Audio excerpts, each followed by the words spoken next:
Live from Dunamis Church, this is Today at Dunamis. Is freedom upon us? Will the government allow us to leave our homes finally? Or will we be stuck like this forever? This and more on Today at Dunamis. Let's welcome the host, Sean. Here we are today to talk life at Dunamis. Hey, Sean. Hello. Hello, Ed. I missed you last week. Yeah, me too. You were at the children's camp or youth I was camp? at the youth and kids camp. That's I was right. helping So both out. We're helping both out. Yeah. So that was, I don't think we've ever done it before. We've had the, Like a combo. separate camps, but at the same property area. I can see positive and negative. Yeah? Yeah, well, the positive is for parents. I get rid of both at the same time if they're kids or teenagers. Negative? The negative will be teenagers not wanting kids around. Yes. Positive is kids always want to follow the teenagers. Yeah, and that was happening. A lot of the times when the kids were going wild and praised, the kids were just like, because they didn't want to, they thought they might get trampled or something like that. But they were just watching and enjoying it. If I saw you dancing and praising the Lord, what are you, 6 foot? Yeah, 6'3" or something. So if I saw you dancing and praising the Lord crazy and I'm only like a 3 foot kid, I'd be terrified. You know what I'm trying to say? So I'd be like, oh no, get out of here, quick. Quick. Yeah, that'd be scary. So it was a great time. I heard some great testimonies. Yeah, no, it was awesome. One testimony I heard, and I think it was Josiah was saying this, just those couple of days away, because it's the Easter break here in Australia. I think the kids had 2 weeks break. Yeah. So this is their last week. Yes. I think just a couple of days intense, being away. Yeah, being away. Can really create a unity. We were praying together last night and had people saying, I think it was Ryan Kim was saying that there was a great unity that came about. Yes. And which was just plugging people together. Yeah. There was a new family to the church, a single mom and her daughters. And I think when they left for the camp last week, it was only about 3 hours after they'd left, the mother rang up Sandra and said, my daughter's ringing up from the youth camp saying, pick me up, take me home. I don't know anybody. Come and get me. So Sandra said, look, just give me a couple of hours before you respond. So Sandra rang up one of the leaders there, Janine, she was really helpful. And so anyhow, she wanted to stay. Well, on Sunday night, the youth kind of like took over. No, I don't think so. They did the worship. Or There's the praise. It would have been great. I could tell people you would have liked to have seen it online, but it wasn't working. Ed, okay. Yeah. So, but that's a question itself, isn't it? Yeah, there's more drama behind that, but we're not going to discuss that on here. We might bring it up, okay? But the fact of the matter is, she wanted to come Sunday night because her mother and that only come Sunday morning. She said to Mum, I got to come to church Sunday night. Yeah. And Mum said, oh, okay. And she says, and don't sit with me. I want to be with my new friends. And I saw her down the front just dancing and praising the Lord. And there's little stories like that touch your heart, and it works out. Well, Ed, I was a youth pastor. No way. Yeah. You're telling me Sean Hanson was a youth pastor? I was a youth pastor 2 times. 2 times? Yes. Oh. In Australia. Oh, okay. I was on youth staff, my first youth staff in June of 81. Yes. And I became the youth pastor, I believe, in 87. I was on youth staff to then. And to 89. Yes. June of 89. And then I went to the United States in Houston, Texas with Sandra. That's where our son was born, in Houston, Texas. And we were the youth pastors on 2 campuses. 2 campuses? It was called Evangelistic Temple. Yep. Which is in Houston City, which is 2025 West 11th Street, I remember. And that was on a Thursday night, was youth. Thursday night. Mm-hmm. And on a Wednesday night, we had the other campus in a place called Kingwood. Yep. They had 60 acres, the church then. Yeah, it's a brilliant place. And on Wednesday nights, I did the youth meeting out there. So it's 2 different groups. Is that like an American thing to have youth nights? Well, I mean, you have to remember, it's weird today too because the youth here meet on Friday nights. Yeah. Well, when I was a youth pastor, it was Saturday nights. I mean, the youth today, it seems, and parents today are so wimpy. Because, let me tell you the times, okay? So, like, today, youth is Friday night. Yes. Okay, when I was the youth pastor in Australia, it was Saturday night from 7 o'clock, which means we didn't finish till 10:30. Yeah. Right? Now, my first church service the next morning was 8 a.m. 8 a.m. On Friday night, I did street evangelism. Oh, wow. So I did street evangelism Friday nights from 7 p.m. to about midnight. Yep. Then I had Saturday night, the youth, Then youth. which starts at 7 p.m., Yep. would go through to about 9 When it finishes. 9 o'clock, but then you got to take kids home. Yeah, It's take late. kids home, yeah. And then church was at 8 a.m. 8 a.m. morning service. Then at 9:30 we had all-age Sunday school for adults. So I had to take a class in that one, 9:30 to 10:30. Yeah. Then we had 11 a.m. morning service. Oh, man. Then the pastor insisted on this 4 o'clock healing service. Yep. Nobody turned hardly on there, but they did it. Yep. And then we had the 6 o'clock evening service. Oh, man. This went to 8 o'clock. Yes. And so the time we got home was 9. Yes. You know, that was how it was. Okay. Whereas today, you know, church can't be longer than almost like an hour. So we do an 8 a.m. chapel service here to 9. Yes. Then we do 9:30 to approximately 11. Yep. And then we do 6 to 7 evening service. Yes. I won't be complaining about service times. That's right. So, I mean, it was really different in those days. Yeah, big time. But there was a hunger. And then before that, in the 70s, early 80s, the Sunday night service was at 7 o'clock. Oh, 7 o'clock. 7 p.m. Oh, man.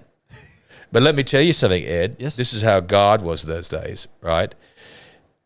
The church service was so packed, not just that church service, it was so packed that 15 minutes before the service, so at 6:45, they had to make a public announcement. You have to give up your reserved seats. Oh, wow. So if people haven't got there by 15 minutes, you had to give it up because too many people were coming in wanted seats. You couldn't fit them all in. And that was bigger than the morning services. Yeah. Oh, wow. So what I found today is that church, this is my opinion, church has become more of, what's the word? More casual? More casual. Well, they're more... They don't have like a need to It's not the same. Now, my mum put up there, it was 88 when I went to America. No, Mum, it wasn't, Mum. It was, I left in 89. Okay, so I know this is my mother. Yes. Yeah, so no, Mother, I left in 89. Okay, so that's how it was. So, but we can go over that personally later if you want, Mum. But it was 1989. Okay, so I left in May, June of 89. God bless mums. God bless mums. God bless Mum. And Jeff, it's good to have you. Good awning. I see you got good awning. You've got the M on it, but I understand that. So good awning to you, yes, my good friend. Awning. Good awning. Good to Jeff. have you. All right, and Ramola, good to have you. So love that. It's good. So anyhow, that's how it was. There's such a hunger there was, in hunger. that time, and that's why we've been sharing about past persons. Yes. Not in my day, but past persons was a hunger. Yeah. And I do pray, Ed, for a day when that hunger and fire comes into people's lives. Right now, it's all about an act of service or responsibility rather than that burning hunger. And, I pray for your generation, my son's generation, for everybody. But nice to have you with us back again. We missed, I don't know if everybody missed us, but we missed you. Good to have you on here with us. Yes. And Erica, nice to have you on Switch. Hey, Erica. Anything you want to say, Erica? Erica's still pregnant, if anyone was wondering. So Erica is going away for a few days, for like 4 days or so, a break, something like that. Okay, she's giving us sign language. Sign language, so she's going 4 days break. I think, what do you call it, a baby moon? So baby moon. So I never knew what a baby moon was. So a baby moon. Have you? So this is relatively new in the last 2 years, I'd say. Would it be? Yeah, Erica, use that mic on. Erica. I don't know for sure. Like the term itself is recent of calling it a baby moon, but the concept of going away for the last time before your child comes with your spouse is a thing. I think that I'm sure it's been around. Well, it wasn't for a thing when I was around, so I can tell you that. You missed out then, I guess. Yeah, I'm very happy with my life. Thank you for asking. So a baby moon. Do you know what a baby moon means, Ed? Oh yeah, it's. Well, yeah, as she just explained it. Yeah, which means? The last time you and your spouse get to be without a child. Yeah, I suppose. Yeah, okay. Arrives. Yeah. I was just going to say. I don't know, it sounds weird to me too. Now, can I say this with respect so that it won't be taking offense? I hope. I pray I say this right. I would think if you're going to have a baby moon like before you have a baby, you'd want to do it when you're like first pregnant. Like, because when I see you walk in, Eric, and there's a beautiful radiance about you being pregnant, but sometimes I have tears just seeing how difficult it seems for you to get around and do things. You get tired and go like, "Oh, is she okay? Can we help you?" And I just don't know what you can do on a holiday when you're about a month away from giving birth. What can you do for a holiday? Read and rest. Food, okay. A quick walk to the beach, sitting by the pool. You can watch the beach. I don't think you're going to walk on the beach. You know, lie on the sand. Yeah. But also, like, obviously, we would have loved to travel earlier, but because of travel ban, et cetera, it just didn't really make sense. Well, that's right, because you were planning to go to the United States, weren't you? Yes, in August. Yeah. So, Eric, you're on a switch. If you wouldn't mind just watching when you switch, so I'm not scratching my nose, but it'd be great. Okay, so it comes across there. Who is taking Erica's place? Yeah. Oh, Erica. Jake is taking her place. Jake is taking her place. Erica, stop it. Erica's taking her place. So I'm Erica. Jake's taking her place. Jake. So which will be good. Well, got news this morning in my alert from the Queensland government. Yep. Oh, actually, it was the Courier Mail came out first. Okay. And as you know, that we've been on this roughly 2-week lockdown, wearing a mask. Yep. Hasn't that made people joyful? Oh, I've greatly enjoyed it, having to set PA equipment up at youth camp with a mask on. It's been great. And people have been so excited to be wearing masks. Yes. Like, to be honest with you, as a pastor and at the church, there's an old saying, I don't mean to sound like I'm cussing, it says, damned if you do and damned if you don't. That's it. Okay?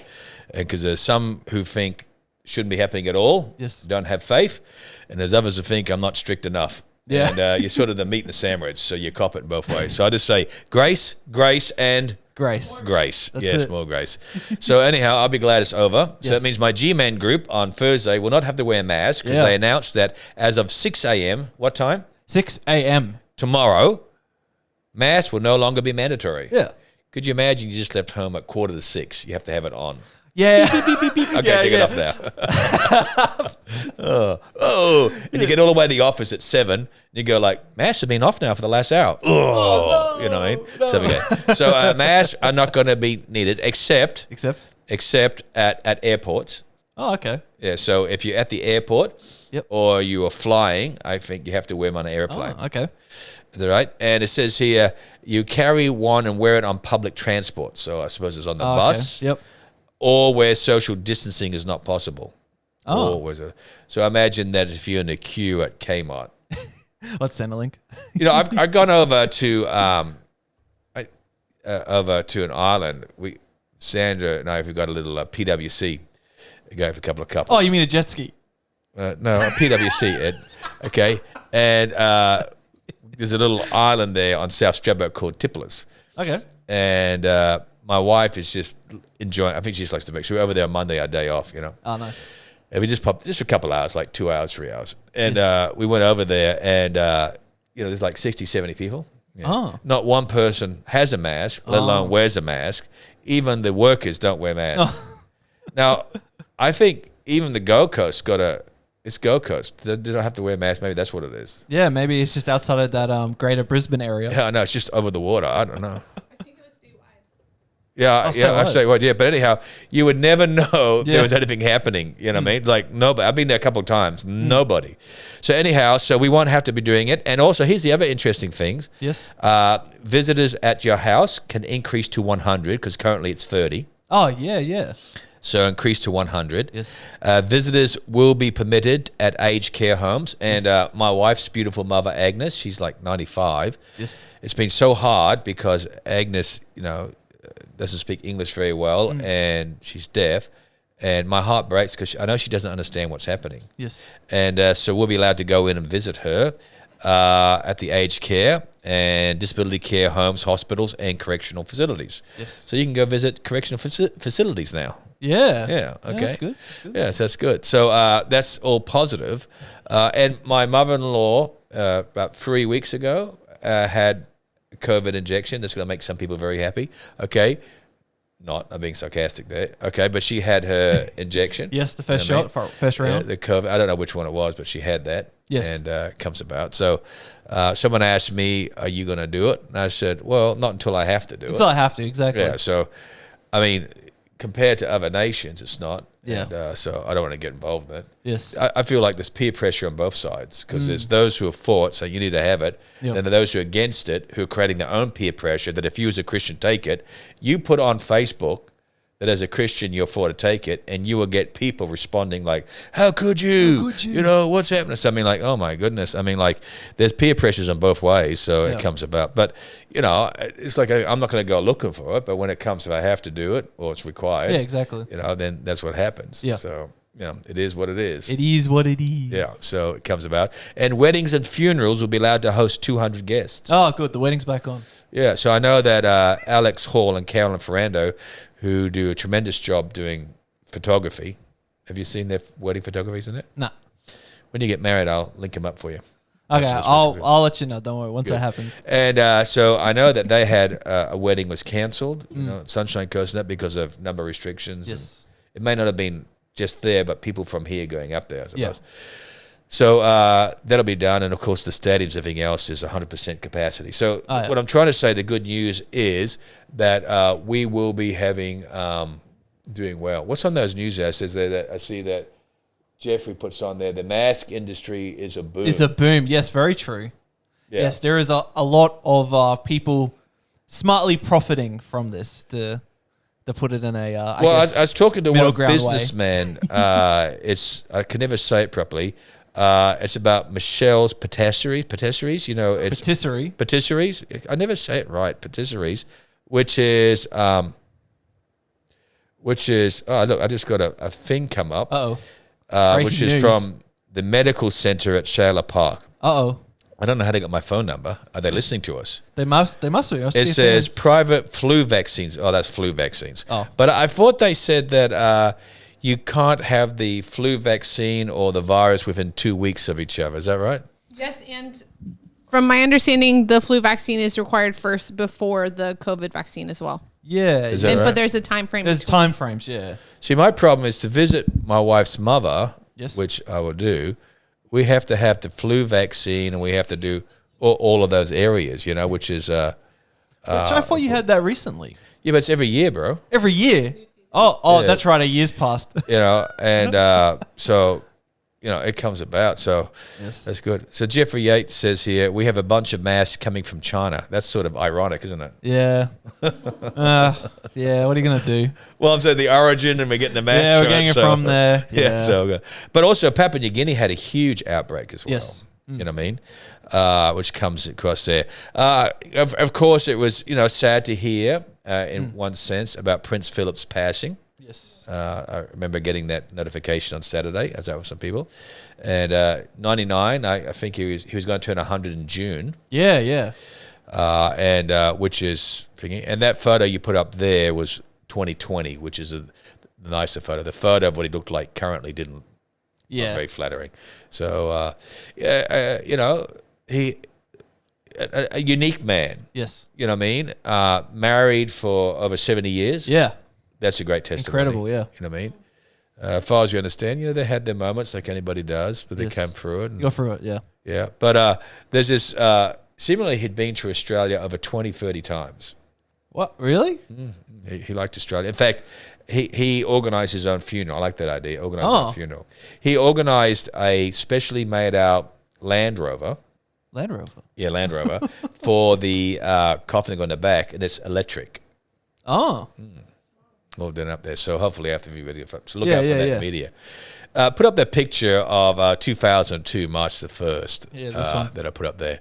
So this is in 2002. It's a nice photo, isn't it? Yeah, no. Yeah. I think it's a lovely photo. Yes. In Australia. And but the thing is that Prince Philip would always come out with bloopers. I mean, he would come out with... He was never politically correct. Yes. And if I would think of anything on Prince Philip, Yes. it would be that instead of him processing what he's thinking, he just says what he's thinking. Says it.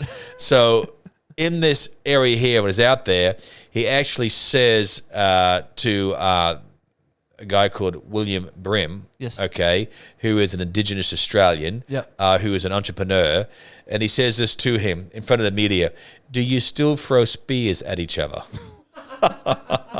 Classic. See, and William Brehm is so nice. He says, "No, we don't do that anymore."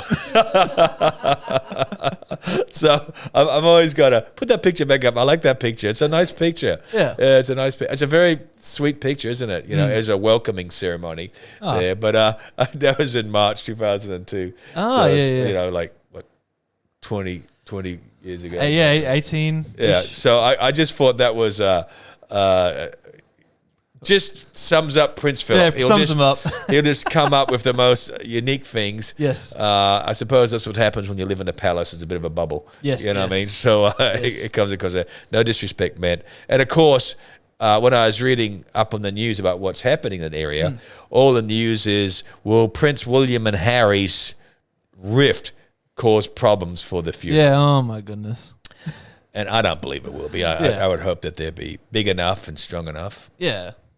And with no disrespect to Prince Harry's wife, Yes. Meghan Markle, Yes. her not being there, hopefully, which due to pregnancy and everything else, might make it a little easier. Not that she would cause the problem, but just the intensity of everything. So how do you feel about airing your family disputes on a major media thing, what they did on the Oprah show? How do you feel? Oh, when I saw that, I thought it was a bit. I was definitely thinking, oh yeah, they probably made quite a bit of money from this.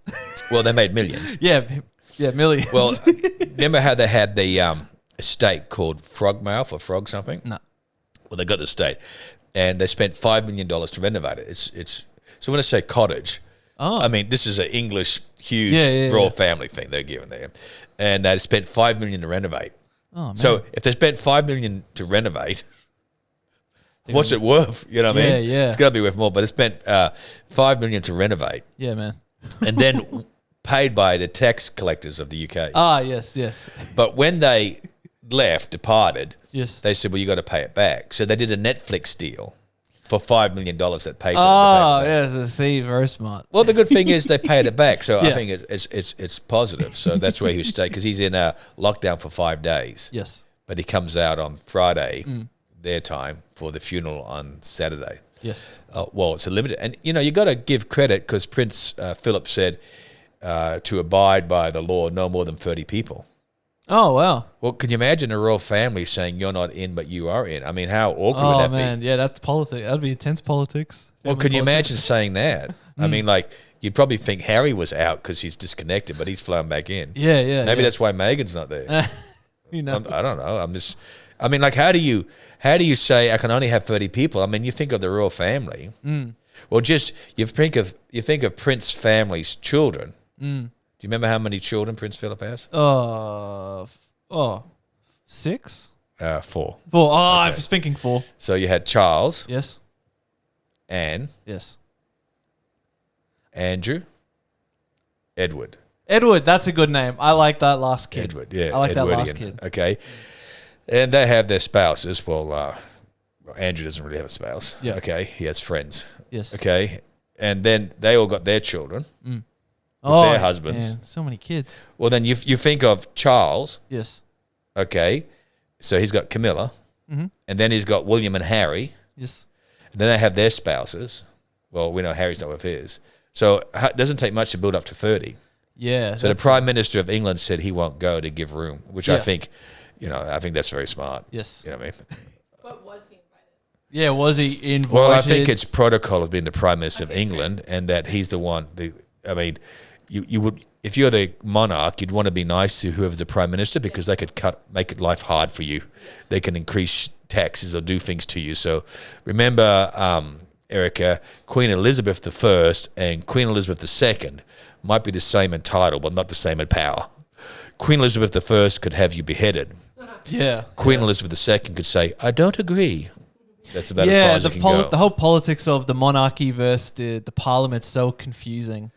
Well, that happened in Cromwell, you know what I mean? Yeah. And when Charles was beheaded, okay, so goes back with the Puritans. Yeah. So they came up there. Yes. And then after Cromwell died, they said, "Oh, we don't know how to do this," and they gave it back to the royal family. So they gave it to Charles's son to come back in there. So it's whatever. Anyhow, it's quite interesting. So, and because we're talking about this pandemic, and I know I mentioned this the last time because we're talking about Aimee Semple McPherson. Yes. And I did share, but I just want to share a bit more of that.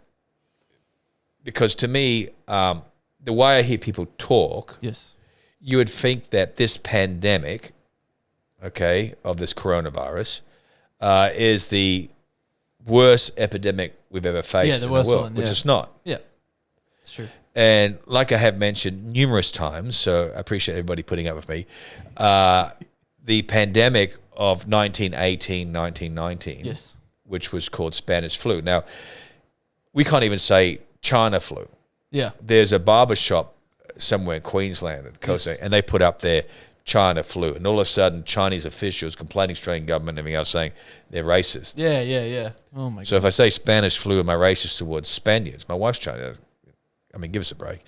But it's just meaning origins. They said Spanish flu because that was the earliest state they could see where it came from. Yeah. Okay. And, of course, this is the end of World War I. So we had our biggest, thousands and thousands of soldiers. We lost more soldiers in World War I than any other war. We lost 60,000 soldiers. Right? For Australia, that's a lot. Yes, it is, yeah. And so they all came back and brought this flu with them, okay? And as I mentioned to you, Australia's population was only 5 million people, okay? We had 15,000 die. Yeah. Okay? So today's population in Australia is 25.36 million. So 5 million, to make it equal, would be 25 million. So if 15,000 died in every 5 million, they would have to make equal today being 75,000. Yeah. Yet we haven't even got 1,000. Haven't even got 1,000, yeah. We had one more person died in hospital, 80-year-old. Yes. So now it's Queensland is 7. But the fact of the matter is, you can see comparatively, it's, not even 1,000. Compared to what it would be 75. The same thing's in America. So the U.S. population in 1918 was 103.2 million. Yep. They lost 500,000. 500,000. 500,000, yeah. And today the population is 328.2 million. So if we just worked on 3 times the amount, which is conservatively, that would make it 1.5 million. Yeah. But yeah, the deaths hasn't been that high hasn't reached that amount, I should say. Yeah, well, I mean, like they've lost 500,000. So. So did I get that number right in American deaths in 1918, Erica? I think I got it right. Could you just look up there? I know today is 500,000, but the total number of deaths in 1918 in the US of A, something tells me I got the numbers wrong there, but I think it's in the area there. How many died in 1918 flu? 500 million. No, that's in the world, buddy. Oh, total. That's in the world. You got to say USA. You got there 75,000, was it? 675,000. Yeah, 675. Well, it's even worse. Yeah. So you multiply 675, well, you're talking about 2 million. Now, do you remember when President Trump was president? Yes. Because they still called them president. Presidents, yeah. Did you know that? Like, if you have governors, still call them governors. Rather than Australia. Yeah. Because, like, if we introduced John Howard, we'd say former Prime Minister. Yeah, former Prime Minister. But in America, they still say President. Hearing Obama. So I saw that Melania Trump, she sent a condolence note to Queen Elizabeth. Yep. Saying, so I'm President Trump. And then all the lefties were complaining, how dare he put President Trump? I mean, like, seriously. The Queen doesn't know he's no longer the president? I mean, seriously? I mean, like, hello? Yeah. Duh. Okay. Oh, goodness gracious. But the fact, so 675,000, and you might put it by 3, well, you're close enough to 2 million. Yeah. Because you remember under President Trump, they said they estimated 2 million would die. Yeah. That was what the statistics were. Do you remember that, Erica?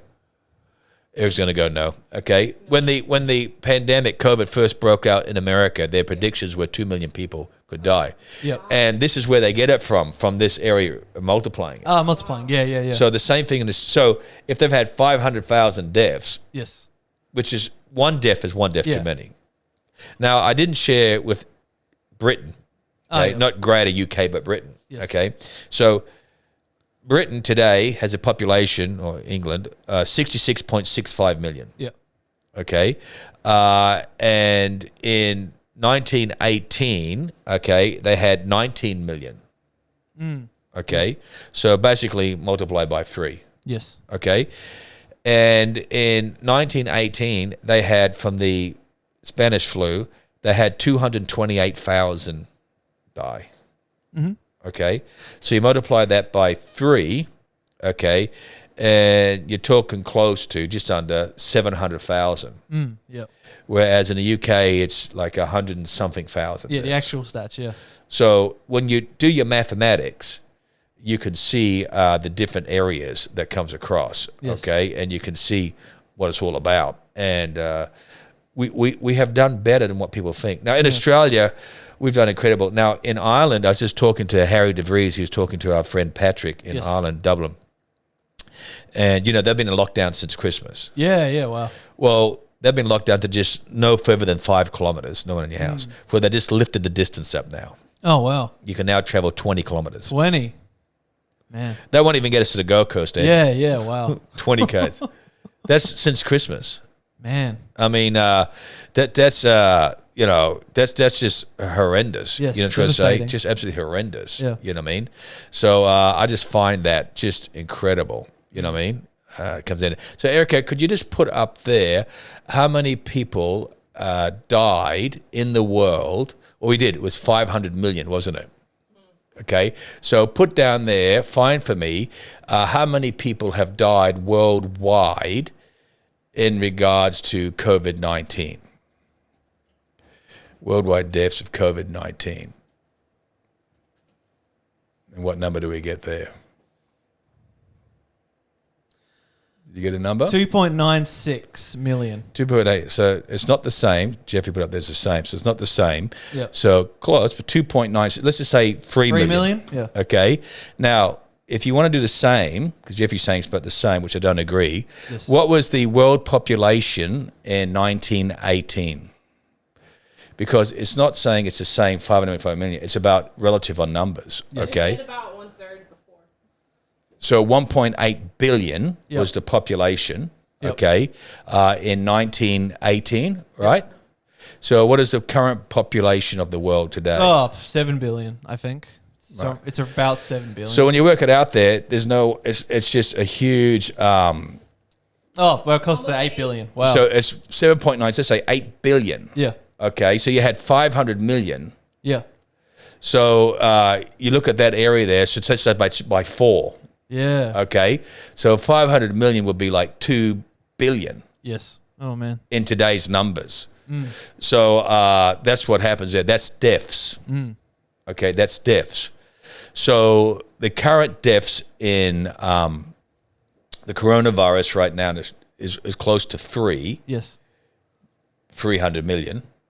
Whereas in 1918, with a population 4 times less, it was 500 million. Yes. So you can see how things are a lot better today. Way better. Than they were there, because you got to do the maths over with population. Yes. And so that's how it comes in there.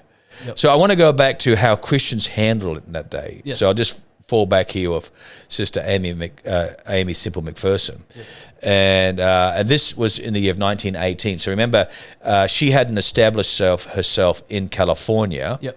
until about 1920, give or take. Yep. And that is also the time in which, about 1922, she opened up she called it the temple, which is the temple, church. Yeah. So the great flu pandemic of 1918, and it says on these notes here where more than 600,000 people died in the US. This is these notes, whereas in our statistics it says Much more. about 600,000, yeah. Yeah. And she was in full force in that area. Now, it is an amazing time. So she hasn't yet formulated her denomination called Foursquare. So she's out there as an evangelist preaching. Yeah. All right. And she was traveling to cities nationwide across America. And she was in this town in New York State called how do we pronounce it, Erica? Rochelle? Oh, Rachel. Anyhow, Rochelle. Okay. New Rochelle. How would you? I would say Rochelle. But okay, good. Well, I'm going to go with you. You're an American. Okay. Yeah. So in New York State, there's a city called New Rochelle. Yep. Okay. And it says that she was in there during a revival meeting. Okay. Yes. And of course, we're picking on New York again, which seems to be the epicenter. Well, that's because of intense population. Yeah. And she said that in her revival meeting, she called it, there were unprecedented crowds. Like it was packed. It's packed. And the reason why it was packed was because people were scared. Because people were dying. Yes. And when everyone's dying, there's an old saying, Ed, that says you don't find a atheist in a foxhole. Yeah. So can you just show me Ed's face there?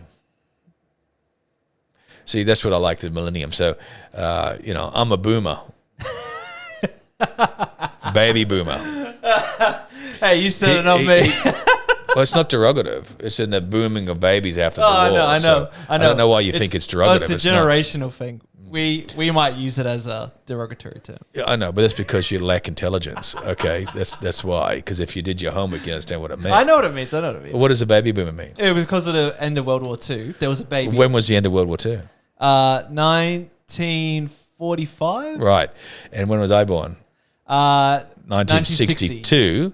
Okay, so that's a few years gone by. Yeah, gone by. 17 years, but it was the boom afterwards. Yeah, the boom after the war. Because remember how many people died, so it's repopulating. Yeah, it was massive. Yeah. I think it ends around about, depends, as Erica said, which thing you read, around about 65 to 67 when the baby boomers died. And is silent generation? Is that what's after that? I can't remember. I don't know, but I know that's not you guys, okay? Because you guys make a lot of noise. Millennial gang. Yeah, but there's a new group after you now, okay? Yeah. But anyhow, so the fact of the matter is, I'm a boomer. 6 white boomers. Okay, anyhow, I'm a boomer, okay? And so when we use the word... Yes. What was the word I was using with you? What? Atheist in a foxhole? Yeah, so it's an old World War I term. Oh. Okay. So what it meant was that in the trenches, because it was all trench fighting. Oh, yeah, trench warfare, yeah. So everybody believed in God because it could be shot dead any minute because they're crying out for mercy. Yeah. You know what I mean? And so that's what happens, so it comes across there. So I still don't understand the saying, by the way. Well, if you don't believe in God and you're in a World War I foxhole shooting where you could be dying from muscle anything else, you can't just say an atheist because you're crying out, God, if you're real, help me. God, let me live. Yeah. Right? So in other words, you can say you don't believe in God and you've had an accident and you're on the brink of death. You're going to say, God, I haven't admitted you, but if you're real, help me. Right? Yes. So you understand? Yes. So feel free to use it now. Okay? So what happened, she was saying that during her revival meetings, went on for a while, she says that hearses... funerals. And ambulances were passing the windows as she spoke. Yes. Just during the whole meeting. And this produced a serious consideration of eternity, life and death. Yep. And ever-increasing streams of men and women came to the altar. She says scores of people were baptized with the Holy Spirit, getting saved. And she says, and on that Saturday night, she said she was struck with the disease. Oh, wow. Yeah. Yeah, wow. And somehow she says, I got through the service. But the next day on Sunday, she spoke at all 3 services. Wow. And she became overcome at the end with violent chills and fever. Oh. By Monday morning, she said she was so struck with pain that she struggled just to get ready for the early service. She still had church every day. Yep. She said every moment was agonizing. Oh, man. She said, I had to take a firm grip on the pulpit to steady myself from falling. Yes. I mean, remarkable fortitude. Remarkable. And she says, yet I reasoned every one of these people in the crowd was a man or woman whose soul faced immediate eternal decisions. So I must go on. See, where is that? We need that fortitude. You know what I mean? We need that fortitude, in our life, you know what I mean, of being strong. She said, upon my return to this dingy little apartment, because there's not much money, she said, I groped blindly for the stair railing and slowly pulled myself up the steps as after the night meeting. She says, at the top of the landing, I was met with the news that my little daughter's condition, because she had it, had developed into influenza and double pneumonia. Whoa. She said, fear gave wings to my feet, And she says, I wove my dizzy way to her room, my little daughter's room. And when she came into the room, she says, there was my little daughter unconscious. Oh, man. She says, I was groping along the walls for support, in her own words, and I felt my way down to my own room, and I fell to my knees beside my bed. And she said, oh, Jesus. And she was crying. I could only stand so much. You took my husband, Robert, because her first husband died. Yep. Please don't take Roberta. That's the name of her daughter, Roberta. Okay? And suddenly, she said, her own shivering and shaking ceased. She said she had a vision. And in the vision, she saw Christ standing close to her. And she said one of the very few times she said she could hear the audible voice of God speaking to her heart. And the Lord said, don't fear. Your little one, Roberta, will live. She won't die.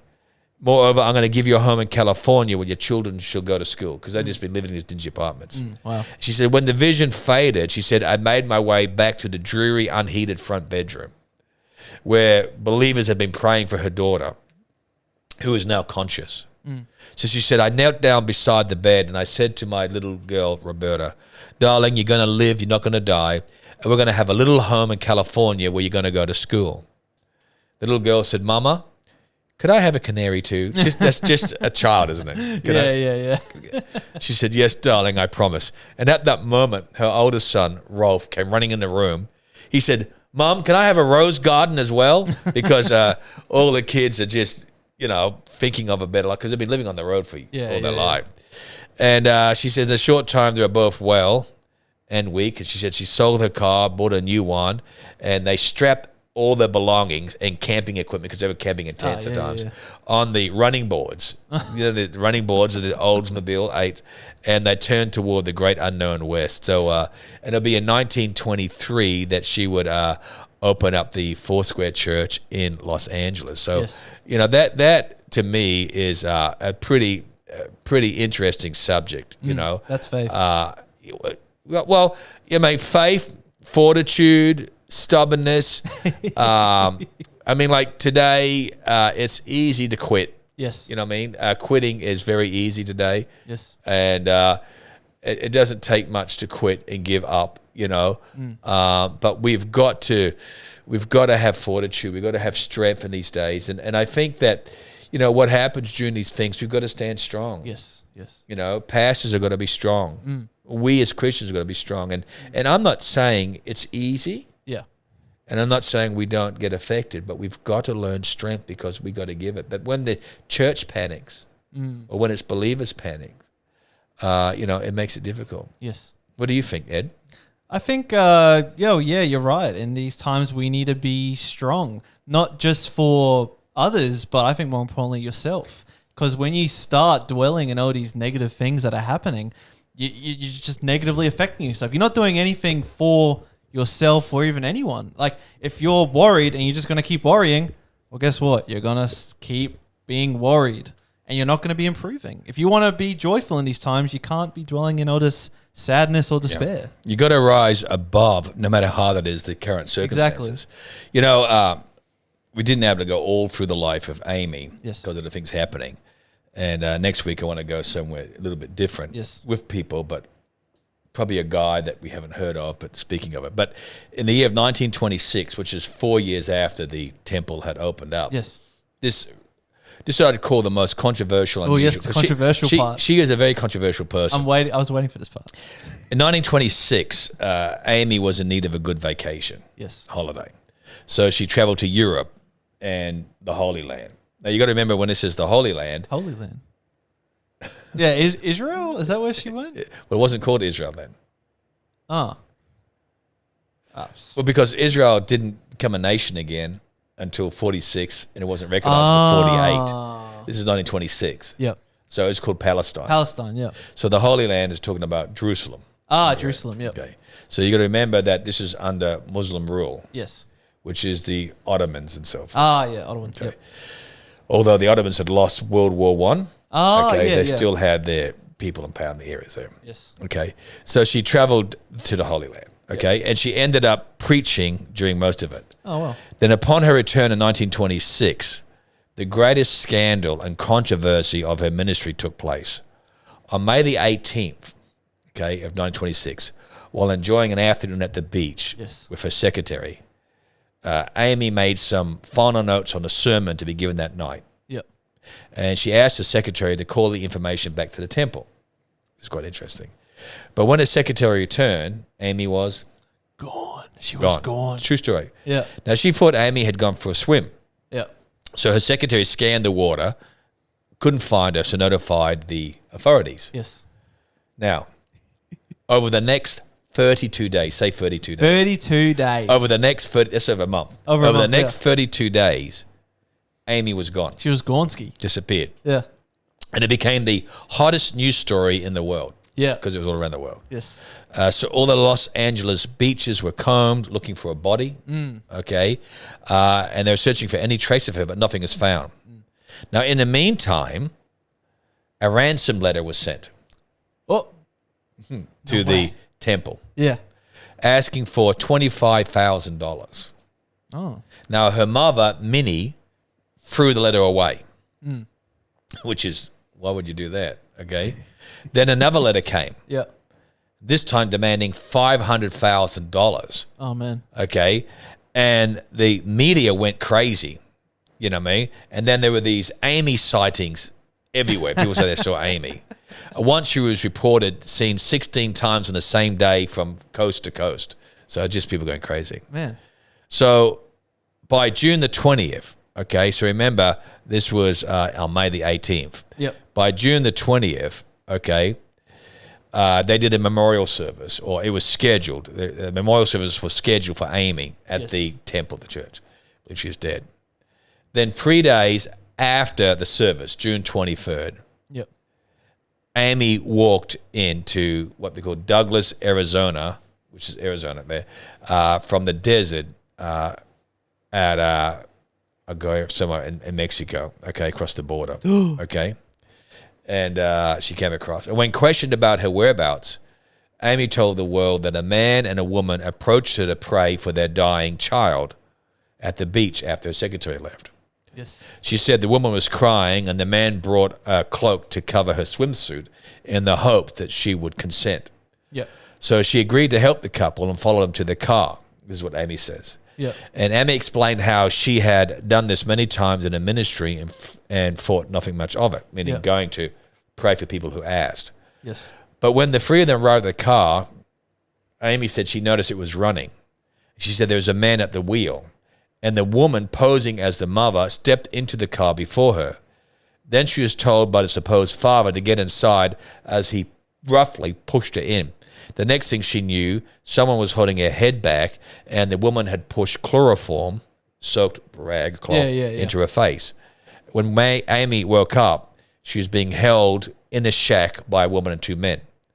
She said they threatened her, cut off a piece of her hair, burned her fingers with a cigar. Ooh. She also said that when they moved her to another place, the two men left, and that she was able to make her escape when the woman went shopping.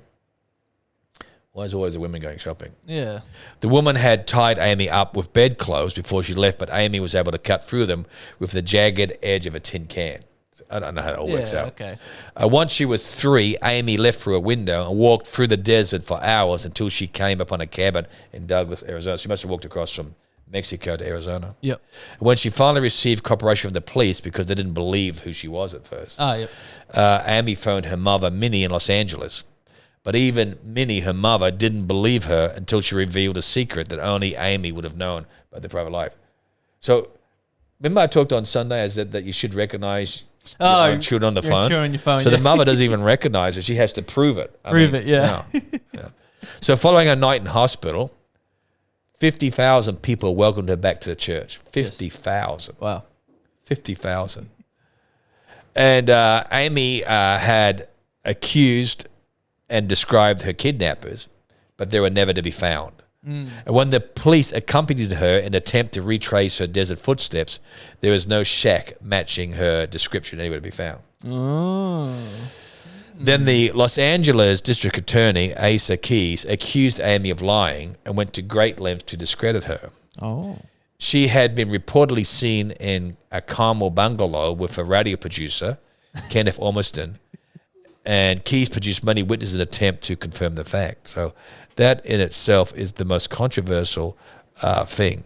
But so far as possible kidnappers were concerned, it was true that Aimee had many enemies in the underworld. Yes. Gangsters had a huge network of prostitution, drug trafficking, loan sharking, and bootlegging in Los Angeles areas. Yeah, yeah. Because it's the time of no drinking. Yes. And Aimee had won several of their key people to the Lord, so they were angry about him. Yeah. And it was also true that Aimee had regularly opened the airwaves of a radio station to allow new converts to give salvation accounts.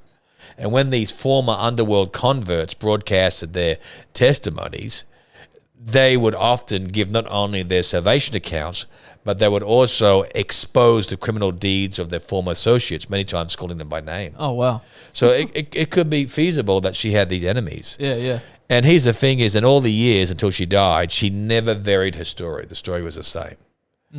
And hers was the only story that never changed, whereas reporters, detectives, and prosecutors all changed elements of the stories time and time again. And even the witnesses who testified against Aimee changed their stories all the time. Yeah. And here's the thing, okay, is that Aimee's story never changed. Yes. And let me tell you, okay, as a side note, okay, that District Attorney Keyes, he eventually got found of corruption and was sent to San Quentin, okay, Oh, wow. jail. And Aimee's attorney would later be found dead, okay. So many believe there's incidents where the mob was involved, you know. Wow. But, you know, when you read that story, that's the most controversial thing that happened. In the later part of 1926, her ministry just had lawsuit after lawsuit after lawsuit. Oh. They're being sued by all sorts of things, you know what I mean? Because her promoters were involved in all kinds of business ventures and they failed. So it was the ministry trying to get involved in business. Yep. I've always said that, you know, you need to keep the church away from business. Yes. I've had many occasions where good business people or people in the church who want a business said, Pastor, you know, do you, church want to be a part of this or do this? And I've always said, no, you do the business, you bring in your tithe, and we'll pray for you and work on the outside because, you know, it's a difficult thing. But yet there have been ministries that have done great businesses. Yeah. Can you think of any infamous businesses that are owned by some form of church or movement? Church of, I want to say something to do with toothpaste. Okay, so you're talking about Colgate. Yeah. Well, Colgate was not owned by a church. He was a Christian businessman, so he did very well. So can you think of a prominent business that is owned or was owned by a religious movement? What about you, Erica? Can you think of a prominent business? You look at me like what the Americans would say, like a deer struck by headlights, but we say kangaroo or wallaby. Do that look again for me. I mean, can the business be non-for-profit? No, they're not. Okay, so for-profit business. Have you ever heard of the business called Sanitarium? Oh, Jeff got it right. Oh, you got it right. Yeah, so Sanitarium is one. Okay, is that a breakfast? Yeah, cereal. Yeah, Wheat Bix or Vitabrits and all those things there. It's a huge business. Can you Google what Sanitarium is worth? It's a cereal and everything else. Do you know who owns it? No. Seventh-day Adventists. What? What the? Seventh-day Adventists. So to tell you about its net worth. Oh, sorry. So they had, onto Auckland City. I don't know how we got to there. So it's worth $300 million. Revenue. Oh, revenue is $300 million. So that's Wheat Bix and all that. It's a worldwide area. Okay. Have you ever heard of a toy company called Fisher-Price? Yes. So that is owned by the Quakers. Quaker. The Quakers. Yeah. I love you millennials. Okay, you're just... Quakers. I know the Quakers. Of course you do. You're American. Okay. So the Quakers are... You've heard of the Amish? Yeah. Okay, well, the Quakers is the original bigger one that's very And then we have the Mennonites. You would have had some Mennonites around your way. Okay. All right, now you're just making stuff up. No. I can't help you if you're ignorant, son. Mennonites make the best bread. Yeah. Oh, okay. Well, Mennonites, so the Quakers, so when I'm up in Michigan quite a bit, you see a lot of Amish, so they still travel around on horse buggies. Yeah. Okay, and they had to comply with state law by putting red reflector lights on the back because people would crash into them. Yeah, you know what yeah. I mean, and indicator lights. Yes. And they would wear black and the big hats. The Quakers the same thing too. They came from German settlers escaping religious persecution. Oh. So they believe, and so Noah's Ark. Yes. Okay, so Ken Ham had the Amish, which is He was talking come about and build that. it. Yeah. So, but they're not pure Amish. So a pure Amish or pure Quakers would have no electricity, Yes. no phones, Yep. no mechanical machines. Yes. Now they have digressed now to where there's electricity and some power tools, but the original one's there. But anyhow, the key I'm trying to say here is there would be no war toys. Okay. They don't believe in violence. Oh, yeah, So if there's a people who don't believe in violence, we'd call them pacifists. pacifists. Okay, so they're a pacifist. Okay, so non-violent. Yep. All right. So Fisher Price Toys Yes. never make any soldiers or toy guns Oh, or wow. anything like that. So whenever you see their toys, Yeah. the great brand for your baby. So they do trucks and do things like that. But so they're great there. Now, the company Coca-Cola Yes. years ago, Yes. okay, 80s, Yes. or 70s, was the owner that died and willed it to a religious organization who doesn't believe in caffeine. So once they got it, they sold it. They sold it. Yeah. And I said to one of the guys, well, why didn't you at least close it down if you believe it? They'd be like, you preach against cigarettes and you inherited a cigarette company. Do you sell it for profit or do you close it down because you believe? Yeah, they'd sell it. Well, I don't know. Anyhow, so what religious group believes that caffeine is sin? I don't know, Baptists. No, not Baptist. Erica, he said Baptist. I don't know. You're right, Jeffrey. Mormons. Oh, really? Yes, Mormons. But so they inherited it and sold it because they can't. Coke is the biggest caffeine. So I remember years back in Hawaii, they had this Polynesian Culture Center. Okay. If you ever go to Hawaii, they got in I want to go to Hawaii. Waikiki. Yes. There's this big area called the Polynesian Culture Center. Okay. And we went to that one purely because it's owned by the Mormons. Oh. That's where the Brigham Young University is out there, right? Yeah. And they want to see this too. So what happens, because, it's huge where they got the culture areas. But what happened is that if you go to a more of a secular Polynesian culture set, the girls could be a little less attired. Yes. Whereas the Mormons, they're dressed, a little more conservatively. better. Yeah. But what happens in all of their soft drinks is all caffeine-free. Caffeine-free Coke, caffeine-free What? Yeah, so because they believe that caffeine is a sin as well. Just like What? Yeah. So interesting. Yeah, what? I don't understand. See, even this program is not only about helping others, but it's also helping out my millennial friend here on what it is. Yes, it is. And you critique a boomer, but yet it is this boomer, my friend. It is the boomer who is educating the millennial. Hey, I'm just following the Bible. It says to listen to the elders. Okay, Just, I receive that. yeah, Okay. so- Erica's waving at me, and when she waves, we stop. And what do we do, Ed, when we see her? You silently agree and nod your head. Yeah. We go. Yeah. Yes. Well, problem. if I'm wrong about caffeine, I don't want to be right. As in, I like to have caffeine in my life. Well, it is a stimulant. Yes. Okay, so let's not deny it is a stimulant. Okay. Yeah. So, it comes across there. Jeffrey put down there, Henry Ford was a Christian, I believe. Not in my books. He was anti-Semitic and anti a lot of areas there. So he couldn't stand Jews, hated Jews, and sided with Hitler and all the areas there. Really? So he might be a Christian, but as I said, he's not a disciple of Jesus. Yeah. And it's interesting when you do talk about Henry Ford Yes. and the business. Do you like trivia? Oh, yeah. Yeah. Am I a trivia person? Yeah, I like trivia. That's interesting. No, am I a trivia talking person? You're very trivial, Sean, if that's what you're trying to get at. Okay, thank you. It's the only time you call me Sean too, so it comes in. So what happened with his business, okay, what happened, what was Henry Ford famous for? The Mustang? Cars, Ford yeah. cars, not the Mustang. Yeah, is it not a car? The Mustang was the sun thing coming out there, but the Ford cars. Oh, okay. Remember the T Ford, the T? No. Okay. Nope. Okay. Oh my goodness. Can you put a picture up of the T Ford for him? The Model T? The Model T was the people's car. There was mass amounts. And it was Model T, isn't that the guy from the A-Team? Mr. T. Yeah, okay. It's hard sometimes. That's the Model T. Oh, that's the Model T. Okay. Oh, that's the thing that Hitler was in, right? No, it wasn't. He had his own brand.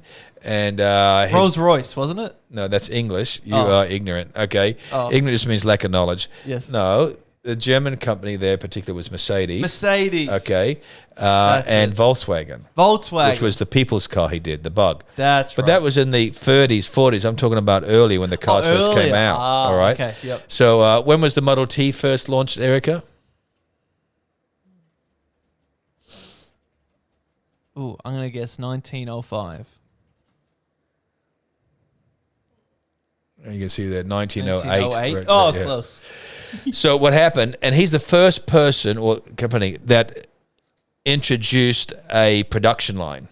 Oh, okay. So you worked on the door, you worked on the wheel. He introduced the wow. production line. That was him. Yeah. So what happened is that his money is selling cars. Yeah. Well, what happened, he had to figure out, up until the Model T, the only cars that were sold were either for wealthy people, Yeah. too expensive, Yeah. or for like government like a yeah, truck or yeah, something else. But he said, how do I get the average Joe Yes. into a vehicle to make more money? Yeah. So the problem was that it was only a 6 day. There was a 6 day week. Oh, that's right. Yeah. Wouldn't have been 6 days still. Yeah. So Christians would have Sunday off. Yeah. Jews would have Saturday off. And so there was no time for, and they would be committed to church. So Yep. the Christians would go to church, and the Jews would go to the synagogue. Yes. So there was no reason for them to have a vehicle. So it was Henry Ford who pushed through, and he did it first for his factory, a 5 day week. Oh. So that meant there was 5 days to work, Yes. 1 day for your faith, 1 day for your family. Oh. So the Christians would get Saturday Yes. to have a family day, thus they'd get a car. Yep. And the Jews would get Sunday because Saturday was their religious their day, day. and where they could go and do the car. So that's how it came in to make your weekend. So our weekend was really about capitalism. Yes. Of course.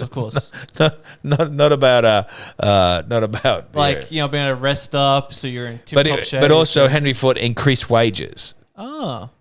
And he increased wages so they could work towards the car. You know what I mean? Because he could sell the cars and do it, so it had a big effect. So Yes. yeah, so that's how it came in there. I mean, I'm sure Henry Ford sees a Christian probably because he's a white American, but certainly not because of he's extremely anti-Semitic. Yeah, you know what yeah. I mean? But the fact of the matter is that it's quite interesting to read the history of these people. You know what I mean? Very, very interested. So he did the engine combustion. Yes, the And then we had a guy called Rockefeller. Yes, that's a music genre. That's a music genre, Rockefeller, isn't it? I have no idea what you're talking about. Okay. But Rockefeller was oil. Okay. So with Rockefeller, trivia, this got nothing to do with a program. I don't know what I'm talking about. So Rockefeller, Yes. okay, used to sell mass-produced kerosene because it was before the electricity was all running in the cities. Yeah. So they had the kerosene lamps, oil kerosene. Yep. Now, kerosene is from what mineral, what resource? Coal? Oil. So what happened is that they would take away the kerosene and all this black oil or petroleum. Yep. So from the oil, they take kerosene, which would leave petroleum or gasoline in these big pits with no use. And so someone said, we got all this waste. How can you do it? So the combustion engine came in. That's Because the how it gasoline came would about. work to a shock with the spark plug to make it going. And that's how it came about to make gasoline. And that's where he made his money. Yeah. So, which is just all part of it. So Yes. you have your Rockefeller, you have your Henry Ford with the combustion engine, you know what I mean? And that's how they made money. Ended up kerosene went out because electricity came through, and the rest is history, my friend. Yes. Man, very interesting. So what have you learned today, Edward? I've learnt that. Oh, Do you have something interesting? Erica? I learned we need to figure out what waste we can turn into something productive so we can make money. Yeah, I learnt that the Today at Dunamis podcast just talks about whatever. It's a show about nothing. It's a show about everything. Everything. Sounds like Seinfeld. Seinfeld was a show about nothing. That's not a show I'd promote, though. Praise God. Well, what's the important thing we talk here? Well, we can look in the past to see how we can handle today. Yes. So if you feel overwhelmed with the present day, just go back in faith and see how they handle it. And we can be encouraged by persons such as Aimee and how she was able to handle life and circumstances. Yes. The second thing is God's still a God of miracles. Yes. They didn't have the vaccination, so many people died, whereas today we do. You know what I mean? And we're so blessed in that context. Yes. Which I think is just wonderful, don't you think? Yeah, it's amazing. And that in itself is quite interesting. So, I think it's worthwhile. Yes, God is good. God is good, okay? And the rest is trivia. So I was thinking about next week that, are you back next week? Okay. That I might talk about another guy in those days called William Branham. Have you heard of William Branham? Yes, I think you've mentioned him. William Branham is unique and different. He was known as a man of signs and wonders, but it's quite an interesting story. So I think we might talk about William Branham next week and a bit of his life story and see how we go there. Bit of controversy. Oh, more controversy. Good. Well, you got to remember that, God is perfect, not man. Yes. Yes. And we got to remember that God is perfect, not the ecclesia, not the church. So when people say, I love God, but I don't like the church, well, then you don't love God because Christ died for the church. Yeah. And many times, sometimes you come to church and feel like you're dying, I suppose, but you're doing unto the Lord. Amen. Yes. And we're here to reach out. And the church is meant to be for the sick. Yes. And so you're always going to have imperfections and challenges. So we have to reach out. But I think we'll discuss that in the area. So lots of good conversation and interesting facts. Yes. Okay. And who knows? Yes. My favorite toys for getting my grandchildren are Fisher Price. I love it. Well, they have good quality. We're not sponsored, by the way. We're not sponsored. There's no bell that goes tinka tinka tinka tink saying we are sponsored by. But it comes about that area there. So, Miss Erica, you have a lovely break for 3-4 days, and we'll see you next. Huh? Are you back on Sunday? Are you only away Thursday, Friday, Saturday? Oh well, Erica, I look. That's a very short baby moon. Yeah. Okay? So you have a lovely time and a break with your wonderful husband, and be blessed. And when you do talk to your mother in Oklahoma, give her our regards. Would you do that? Hopefully your mum will get to come over and visit, or will you be going over there first? It depends on who gets the COVID vaccine first. No, I don't know. I'm not sure. We'll have to see how the travel bubble goes. Yeah. Okay. I'm getting all these unusual messages on my phone. So it comes across there. I don't understand what my wife is saying to me. My wife just says to me, she knows I'm on air, but she says, I took slow cooker from the storeroom. Oh, upstairs. You have 5. Yeah. That's all upstairs. All good. All good. Okay. Okay. Yeah, because it's okay. I don't really know what's happening, but it's okay. All right, Sandra, if you're listening, okay. Must be something cooking. Okay. Yeah, something's cooking. All right. Well, what do we have on this week? We have tonight is young adults. Young adults, yes. Yes. At what time is that? At 7:00. 7 p.m. and Pastor Danny is interviewing Brendan Real for faith his with testimony. Okay. Yeah. And I think Danny is out from 10 to 12. We're finishing now. He's at the Indigenous Family Day in Logan, and he took out, I think, 80 hampers to be handed out. Wow. 20. 20. I exaggerated. I thought he said 80, but he took 20 hampers out there to hand out, which Wow. is a great thing to go out and bless and offer each other. So sow that seed. And on Thursday, we have G-Man. G-Man, where I don't have to wear a mask. Yeah. You do tonight, the young adults, but Yeah. along there. So we won't have to wear masks. Yes. Boom, boom. Okay. And then on Friday, we have, I think that youth are going to see a movie. is it? Yeah. Okay, so the youth are on, okay, which is wonderful. You Yes. can contact Eric, Yes. not Erica, but Eric. Eric. Okay.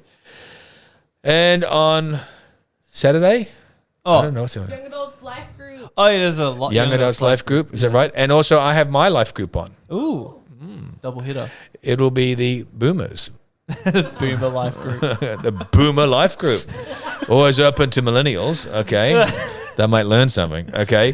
So that is on from 4 to 6, Yes. right, which is great. And on Sunday, we have our services. Oh, yeah, church, yeah. 8 a.m., chapel service, service. 1 hour. 9 a.m. 9:30. 9:30 a.m., thank you, is our worship service. And it's also live streamed. Live streamed, yes. And 6 p.m. Yes. is our evening meeting, which is live streamed. Live streamed, yes. And who's speaking at what? Sean is at the 9:30 and 8 a.m. And then Josiah's at the 6 p.m. 6 p.m. Very good. I knew that all up here. Yeah. So now staff meeting Tuesday, I was laughing because I've prepared all my sermons now up to Father's Day. Oh, wow. So I think that's the 5th of September. So Yes. I'm done up to the 5th of September. And I've got all my other ones outlined. I'm just fixing them up now. Yes. And Erica said to Josiah at the staff meeting, do you have your sermon title for Sunday night? He goes, not yet. It's millennial. Okay. Okay. So it comes in there. Oh, it's On it right now. He's working on it right now. So do you think he's listening to us right now? No, he's not. You don't think that our show would be entertaining or motivational? No. Okay. Well, we love you guys. You speak God's blessings. And if you can't join us at all, I hope that you'll come onto our live streams Yes. that we have on. Thank you so much for being here. And you do make a difference. And thank you for all those who interact with us. We do appreciate it. God bless you.